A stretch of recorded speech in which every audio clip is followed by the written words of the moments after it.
I mean, whenever you start anything new, there's a million questions that you got to ask. So as a bloke who's been in the running scene for 20 years, I wanted to help ease your mind, offer some guidance, give some clarity on a few things that you might want to consider as you start your running journey. All right, the first thing, run way slower than you're running. All right, maybe you're someone out there who's like, no, my maximum pace is a ridiculously slow pace, and that's fine.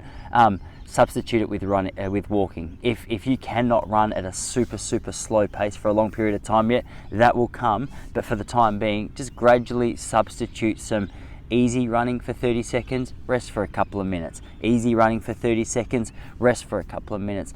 Gradually, with consistency, it's going to get easier and easier to lessen that recovery time and increase that running time. So if you're not running at a pace that you'd be embarrassed to be seen running at, you're running too fast. The reason I say it is because the classic mistake is you get 1k in and go, oh my gosh, why am I so tired? I'm just never going to be able to do it. You can. It's just like anything new, paces and speed and things like that. It's too hard to know. So if you're breathing too hard too early, try slowing down. It's going to make a massive difference. Number 2, get your shoes fitted if you can. This isn't going to be a shoe video, but there's a million different foot types, there's a million different shoe structures. Go down to your local sports shop, see if they've got something that looks at the arches of your feet, see if they can recommend you a good shoe. You don't need to spend $300. Anyone who tells you that is lying. Don't do it. It's a waste of money. Don't get so caught up on all the gear and no idea. I bought golf clubs a couple of years ago, really good set. Am I good at golf? No. Nothing to do with my clubs, it's because I don't practice. Same's true for your running. You're going to get better. Just don't be lured into the idea that you need the best of the best shoes. A lot of that's marketing, a lot of that's just bullcrap to sell expensive shoes. So if they recommend you shoes that are too expensive, jump online, see if there's some comparisons in other brands, because chances are you can get a similar shoe in another brand for a couple of $100 cheaper. Do it. I've never spent more than $150 on a pair of running shoes, and trust me, there's plenty on the market right now that are well and truly beyond that. Good thing about getting your shoes, your foot actually looked at is the support in the shoe is going to really, it's going to complement your running style. So you're going to get sore, unfortunately. You're going to get some pain and some niggles and stuff, just like any new form of exercise. So some support in your shoes, some cushioning through the arches, something to just complement your style of running is going to be really valuable to you. So as I said, you don't need to spend hundreds of bucks, but just something that's going to support your particular style of foot strike. All right, don't guess your way through it either. There's no need to just guess your way towards getting fitter. Relaxrunning.com, we've got a membership for $5 a month at the moment that you can jump on. We've got programs and guidance and interviews and training programs for beginner, intermediate, advanced. It's going to guide you all the way through.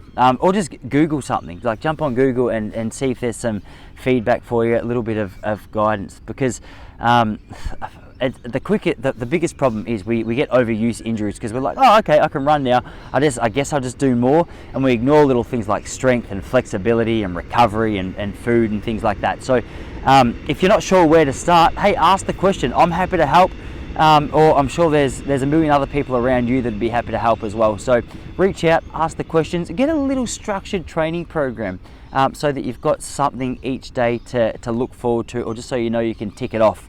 It doesn't have to be fancy, keep it simple. All right, maybe this one goes without saying, set yourself a goal. I mean, it's nice to get out and just see your fitness improve, and hey, maybe that is your goal to start with, just improve your fitness. But if your running's getting better, you're getting healthier, you're getting stronger, getting fitter, hey, maybe set yourself a goal to run a 5K race, a 10K race, gradually look towards a half marathon. It's so much easier to get out the door on the days that you don't want to do it when you know that there's actually something coming up, which is almost your little test or your exam as to how your running is going. So if you can set a goal for 6 months in advance, trust me, that training is going to be easier on the days when it's raining or cold, or you'd just rather be watching Netflix, because a lot of runners won't admit it, but no matter how long you've been running for, it can still be an issue. All right, lucky last, best news, make sure you're eating, make sure you're hydrating. So get plenty of water in before you run. You don't want to get out there and feel like a car with no petrol and be like, oh, something is off. So I know we all need different levels of water for different times, but just stay hydrated, drink throughout the day, have a drink bottle with you, chuck a bit of lemon juice in there if you're a fan of that, just something to make water less boring. And the food, make sure you're getting some carbs in, make sure you're not just eating sausages and bacon before you get out and run, but like a brown rice or some sweet potatoes, some carbohydrates which release that energy nice and slowly, so that you've actually got some fuel to carry you through those runs. So They're just 5 steps to kick you off, to get you started, but really helpful tips, 5 helpful tips that are going to help you through. So if you've got any more questions, make sure you yell out, make sure you ask. More than happy to help. As I said, plenty of stuff over at relaxrunning.com if you want to go check that out. All right, best of luck with your journey. I'll be happy to know how you're going, so chuck them in the comments below if you're interested, and hey, we'll keep the conversation going soon.